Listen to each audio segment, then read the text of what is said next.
Iran sponsors Hamas. Russia invades the Ukraine. China is expanding aggressively in the South China Sea. North Korea threatens its neighbors. Why are we negotiating? One does not negotiate with a criminal. You bring a criminal to justice.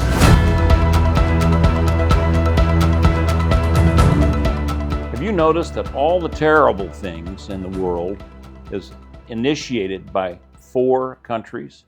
Iran, Russia, China, and North Korea. And these revisionist countries support each other to oppose Western democracy and steal territory and economic advantage from their neighbors. Thousands of lives are lost each year due to their bad behavior or that of their surrogates. Why do Western democracies tolerate this continual criminal behavior? Why does the United States, the world's most powerful country, tolerate this behavior? Welcome, Patriots, to this edition of Common Sense for America. I am Bruce Rutherford, your host and commentator, and we're coming to you from the beautiful Westwood Golf Club in Houston, Texas. Today, we will advocate for a much more aggressive foreign policy by the U.S. and its allies to bring these countries to heel and to bring peace to the world. If you're watching our podcast, please subscribe to this channel and give us your rating. If you're watching on YouTube, please hit that like button and give us your review. Iran sponsors Hamas, Hezbollah, and the Houthis of South Sudan, and Iran demands the death of all Israelis. Russia invades the Ukraine, commits countless war crimes, and steals Ukrainian children. China is expanding aggressively in the South China Sea in conflict with all of its neighbors, and it threatens to invade Taiwan in 2027. North Korea threatens its neighbors, and even the U.S. with new missiles it claims will be nuclear tipped. Now, common sense demands the United States and its allies put an end to this criminal activity by these 4 countries. Do we let known criminals walk our streets to commit more crimes?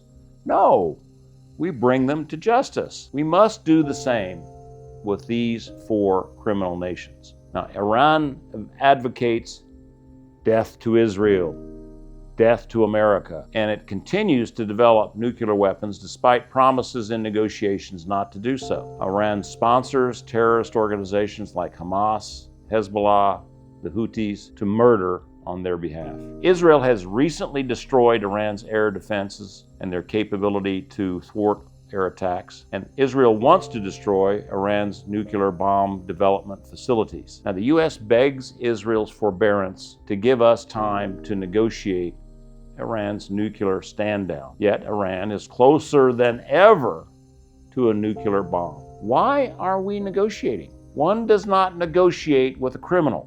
You bring a criminal to justice. Now, the United States should greenlight Israel's destruction of Iran's nuclear facilities and what is left of their Air Force and their Navy as well. We should give Israel whatever it needs to destroy Iran's heavy weapons. This will leave the power-hungry mullahs at the mercy of their own people, and they will likely go the same way as Gaddafi and Assad. This will leave Hamas and Hezbollah and the Houthis without a sponsor, and they will die on the vine. And finally, we will have some peace in the Mideast, and we can negotiate a proper solution to the Palestinian problem. Vladimir Putin is an obvious war criminal, wasting the people and the resources of Russia on his egomaniacal goals. Putin is the worst kind of autocrat. He's a liar, a thief, and a murderer. He doesn't care how many people,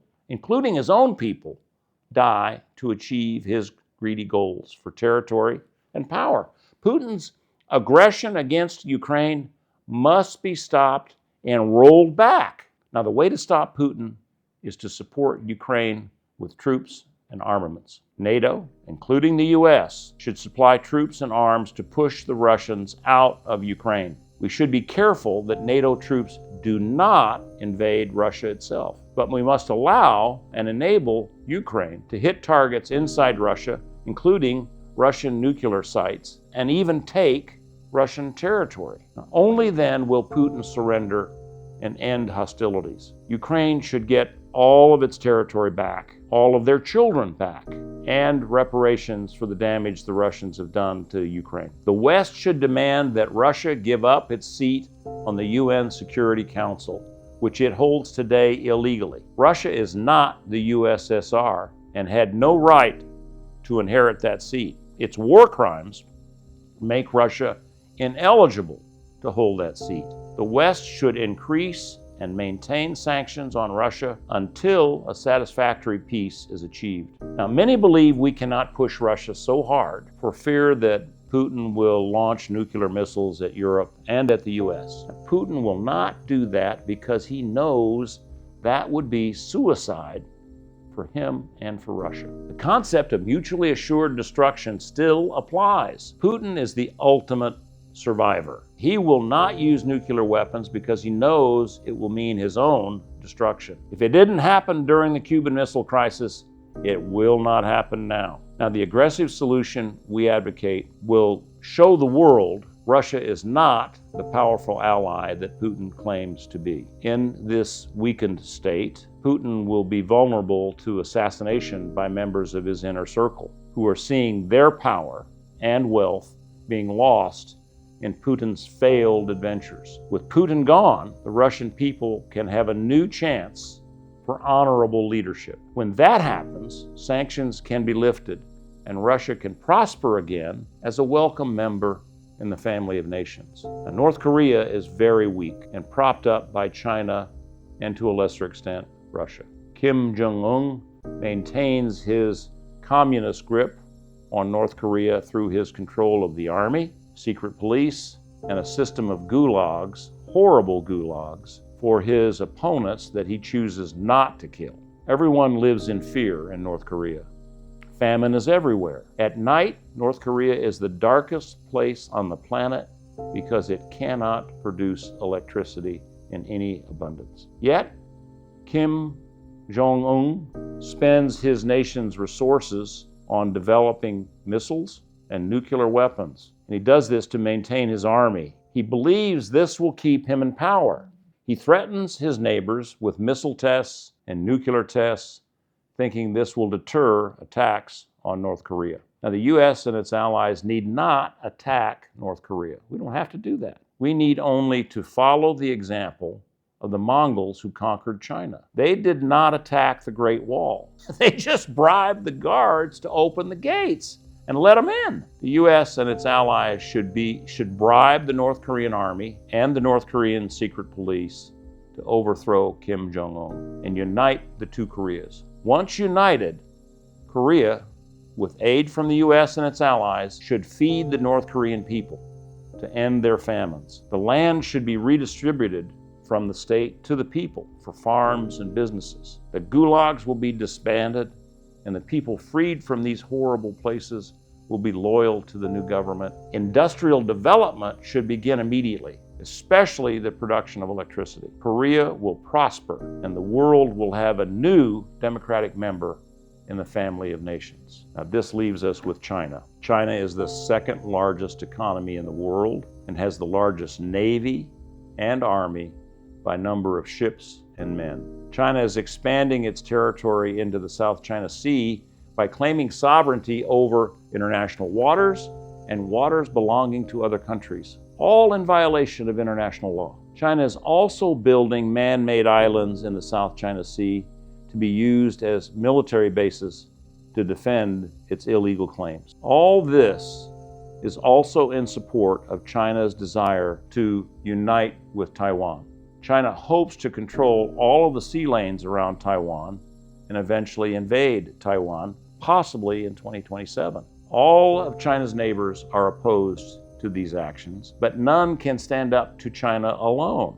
Today, if they were to combine together, they are more powerful than China. China is big and strong, but it's not omnipotent and it's not invincible. It has serious weaknesses. Its economy is weakening rapidly.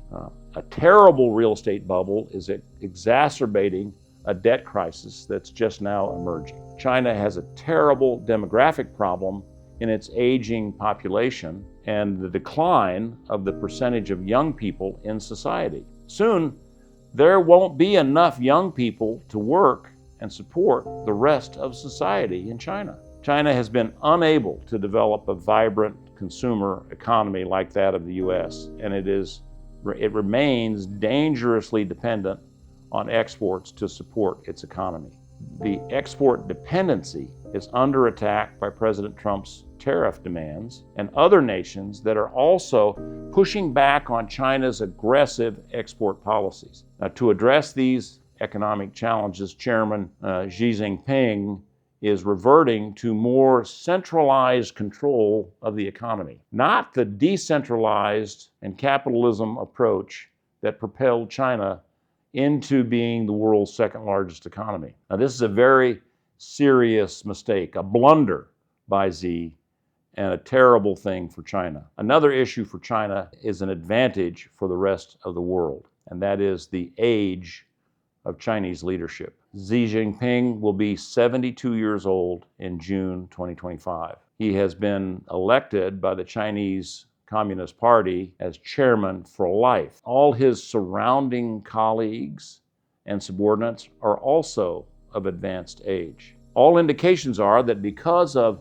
economic decline, demographic issues, aging leadership, that the Communist Party, what we call the CCP, has a limited future.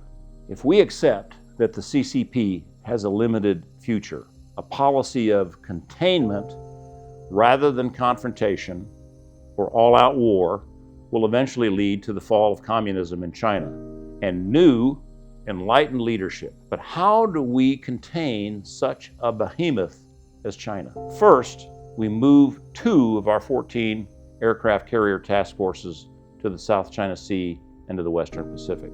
1 task force could be based in Singapore and 1 at Taiwan. Now, this would be a serious impediment to China's invading Taiwan and stopped their expansion in the South China Sea. We must simultaneously strengthen our allies and alliances with China's neighbors in the Western Pacific and the South China Sea. The stronger alliances should act as one militarily and in trade negotiations with China. If we have dealt with Iran and Russia, as suggested today, China will have very serious reservations about attacking Taiwan in the face of expanded U.S. naval presence and strengthened alliance of Western Pacific nations. Now remember, China has never been successful in a war outside its own boundaries in its entire history. And an amphibious invasion of Taiwan is an extremely difficult, extremely complicated military operation to perform. China would be foolish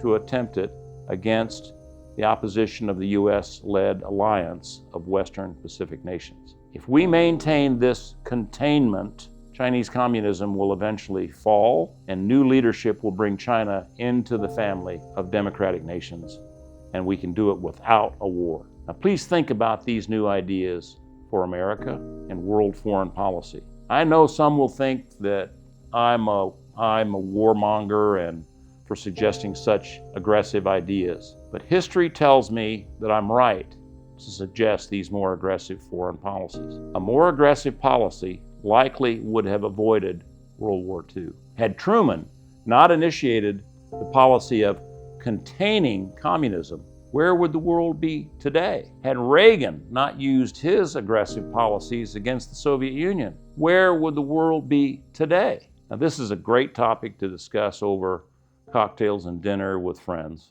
Please tell us what you and what they think about these ideas in our comments section. If you're watching us on YouTube, hit that like button, and I hope you will join us next time when we examine the latest developments in our existential debt crisis. Are we going broke?